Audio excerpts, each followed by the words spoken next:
Ang Ginoo manaa kaninyo. Manaa usab kanimo. Pagbasa gikan sa Santos nga Ebanghelyo sumala ni Lucas. Himayaon ikaw, O Ginoo. Samtang nagpunsisok ang mga tao libot ni Jesus, mipadayon siya pagsulti, pagkadautan gayod sa katawhan niining panahona. Nangayo silag usa ka milagro nga ilhanan sa pag-uyon sa Dios, apan walay ihatag kanila gawas ni adtong milagro nga nahitabo kang Hunas. Ingon nga si Hunas maoy usa ka ilhanan alang sa mga tao sa Ninibe. Ang anak sa tao usab maoy mahimong ilhanan alang sa mga tao niining panahona. Sa adlaw sa paghukom, ang rayna sa habagatan mobangon ug mosudya sa mga tao niining panahona, kay mipanaw siya katunga sa kalibutan aron lang pagpamati sa makinaadmanong mga pagtulunan ni Solomon. Og hibalui nga dinhi ani ay labaw pa kang Solomon. Sa adlaw sa paghukom, ang mga tao sa Ninibe mamangon og mosudya kaninyo, kay naghinulsol man sila sa ilang mga sala sa pagkabati nila sa wali ni Hunas. Og hibalui nga dinhi ani ay labaw pa kang Hunas. Ang Ebanghelyo sa Ginoo. Daygon ikaw, O Kristo.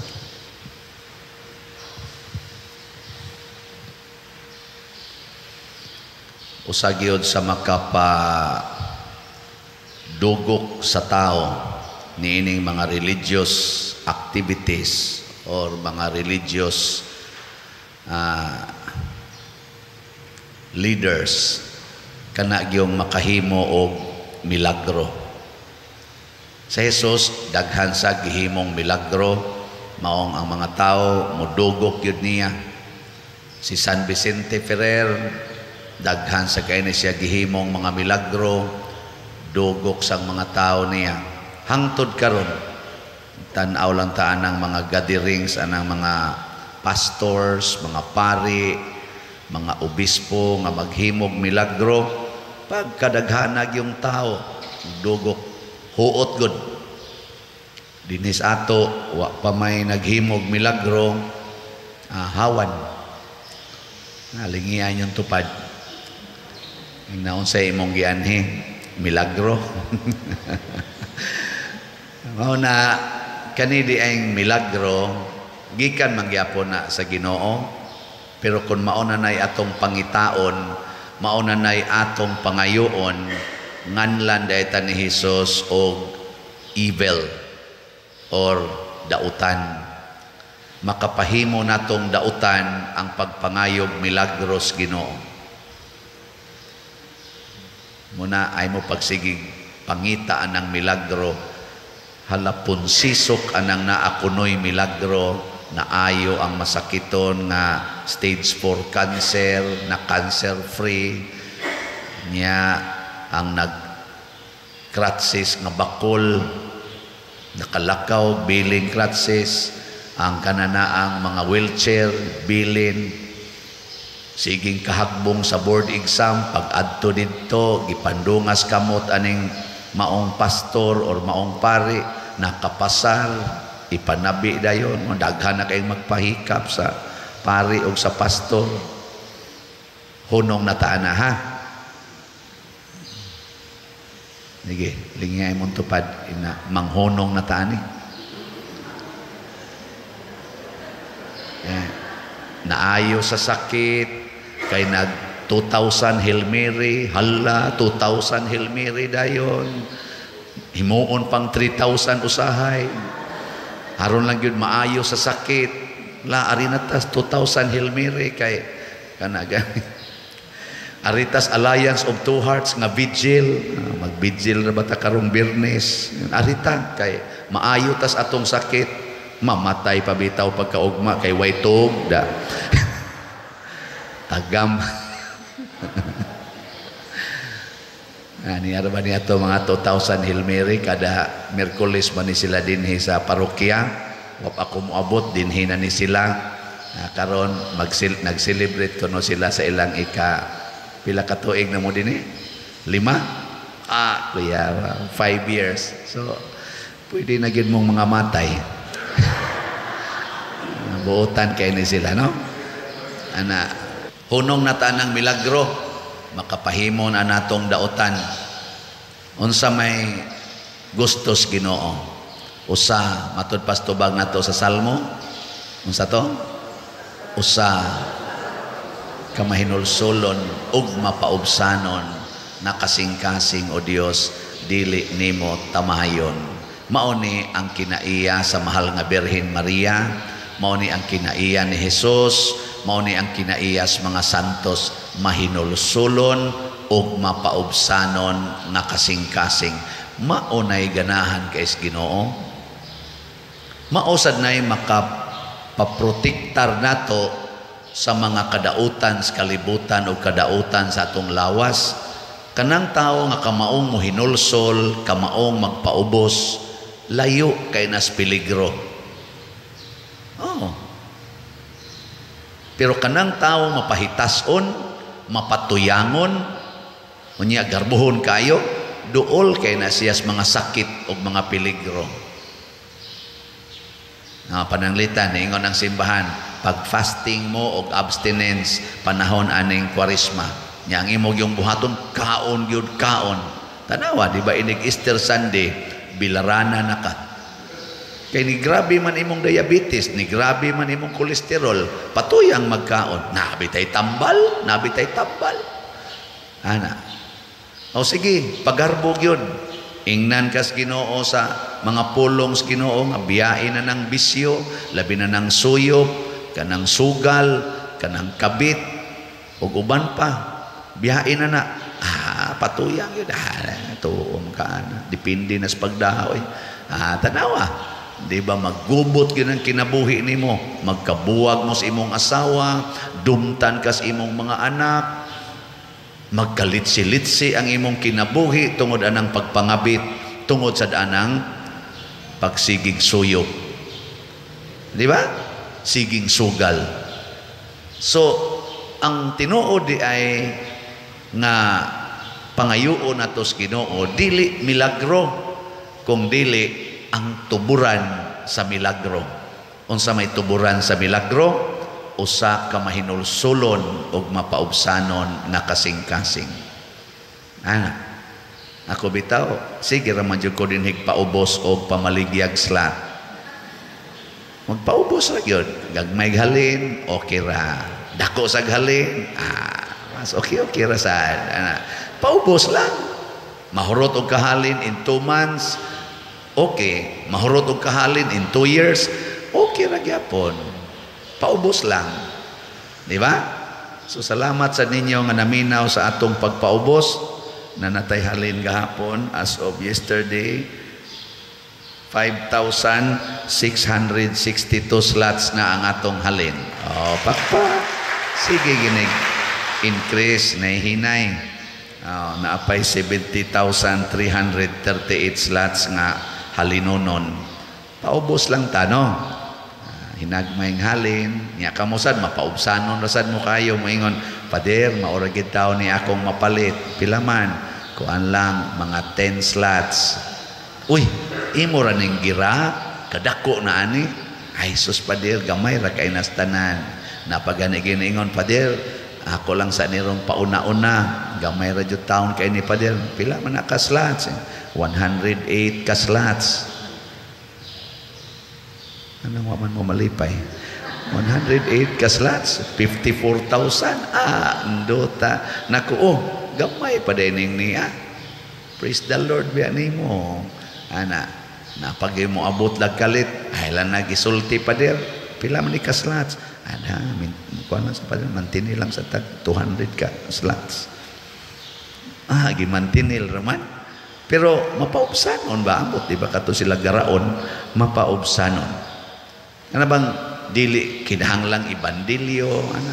Daghan baya kayong angayan unta karong magpaubos unya makahatag og kaayuhan sa katilingban sama anang imong yuta imong yung koralon nya ang imong silingan galisod og agi.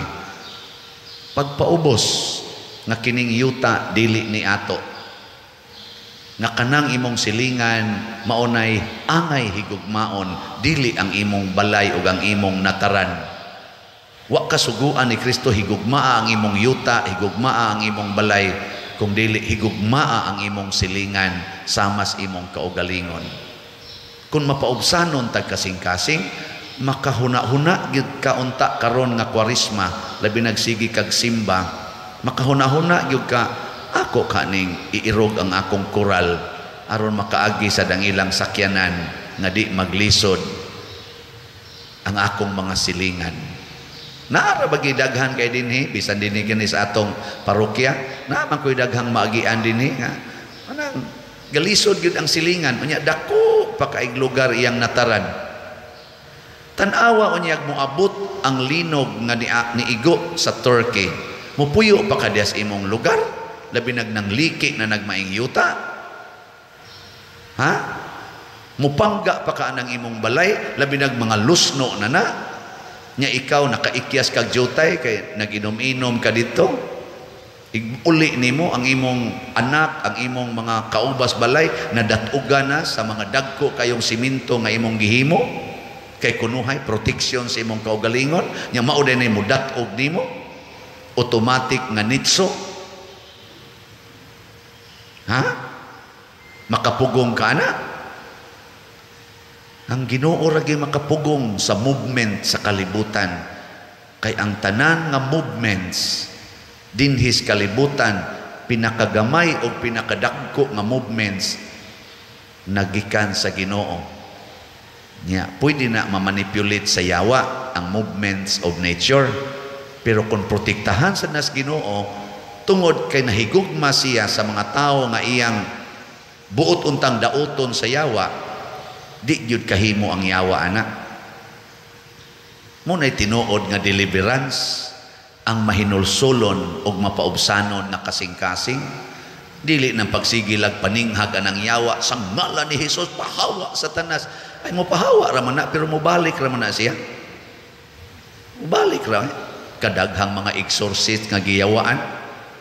Dali kay masuko hasta pampari kasab-an. Ikaw pa di ka mo tuon na mo nga exorcist mami. Nawa nagiyawaan na ka. Di ba? Oh. Lingi ay mong tupad. Yung naghinulsol na ka. Kamong mga asawa naghinulsol na mo sa inyong pagkayaw-yawan anang inyong bana, sa inyong pagkademanding. Kamong mga bana naghinulsol na mo sa inyong pagkabisyoso. Siging inom, sigarilyo, sugal, nga chicks pag ginagmay. Hinulsol na mo ana. Kitang mga pari, o kaming mga pari, naghinulsol nami sa among pagka-adik anang mga bisyo, adik anang mga luling hayaw, adik anang mga pleasures, adik anang kwarta, mga sakyanan, mga balay ug yuta. Pari man unta mi. Pero na-adik man hinoon, bisyo na na. Maghinulsol na tang mga pari. Ipakapin na itong mga obispo o mga kardinal. Maghinulsol na ta o magpaubos. Di ba? Mas hait mamog tinutukan ako. Kamong mga ginikanan, pag hinulsol na mo anang siging kasaba anang mga anak, disiplina kuno nya kasab-an og maayo, balikason pa, buybuyon pa, ibuli pa, bunugon pa, kunuhay disiplina para sa maayong kaugmaon. Hoy, gapataka na lang mo ang maghatag og maayong kaugmaon sa inyong mga anak, mao ang Ginoo. Pag hinulsol na, pagpaubos na mga ginikanan aron ma-secure ng kinabuhi sa inyong mga anak. Di ba? Kana gid unta. Maunay tinuod nga tuburan sa milagro. kay ang Ginoo man maoy magsapnay na nato tungod sa iyang dakong gugma. Mao na nahitabo sa Ninibe. Naglagot na ang Ginoo sa Ninibe. Gipadad-an niyag propeta aron pagsulti nga 40 na lang kaadlaw hutdo na magpatay sa Ginoo kay wa na gid na mauyon ni ang inyong kinabuhi. Sukwahi na kaayos gitudlo sa Ginoo sus pagkadungog sa taga Ninibe ni Jonas. Naghinulsol man, di naman mukaon, di naman mo inom tungod sa ilang pagbasol. Apil na sa danghari, apil na ang mga hayop. Kita ra ba karon mas pinangga na tong hayop usahay kaysa tao. Siging himo ana mga pigiri perting bahua, wa na maghuna-huna ang iyang isig ka tawo, nagsakit ng uog ang ilong, siging hanggap anang baho siyang pigiri. Kunuhay maoy iyang livelihood. Pero gipatay ang silingan, bahala nag wa gi konsensya ba? No. Na samot ra ba mo kasuko nako? Oo na, pagkakita Diyos Ginoo nga naghinulsol ang tangan ni Ninibe, ingon din siya, dili na nako idayon pagpatay ang mga tao. Unsa man to, milagro dili? Hoy, tubag. Mao to'y tinuod nga milagro, wa pangayua, gibuhat sa tao. Gahapon bitaw na ako'y gimisahan, ingon labiliba ginamo nimo pa dire, dako na jud kay improvement ang San Vicente, murag yug gimilagruhan. Ana. Ya una sa ko ngano man detood no nga na improve maning parokyaha. Mao di ay kay kita dinhi nagtinabangay sa paghinulsol ug pagpaubos. Sige kog pakilimos baligyag slat tungod kay tinuod man sad nga wa kita dinhi enough income para iusab og ipalambo niining parokyaha. Pagkadaghan sa mga kasing-kasing nga gitandog sa Ginoo. Nya ang gipangtandog sad sa Ginoo nganing palit na tog slots, gipangtagaan sa milagro sa ilang pagkamahigugmaon o pagkamatinabangon.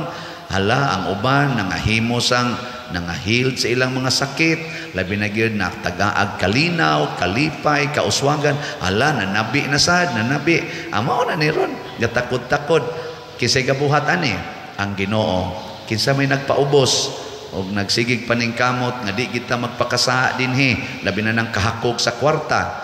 Kita apil ko nga inyong leader sa simbahan, apil na sad mong tanan. Nag-away-away ta dinhi panagsa, maghiusa ta. Nag-iyahay tas una, karon maghiusa ta. Di ba? Pagkanindot, kagkanindot. Og naapay daghang milagro nga himuon ang Ginoo niini. Anabang di na to duslitan ang pabilo sa kasuko, ato hinuong paggon sa tubig sa pagkamahigugmaon. Di ba? Ay, maghilak diha, nindog na ta.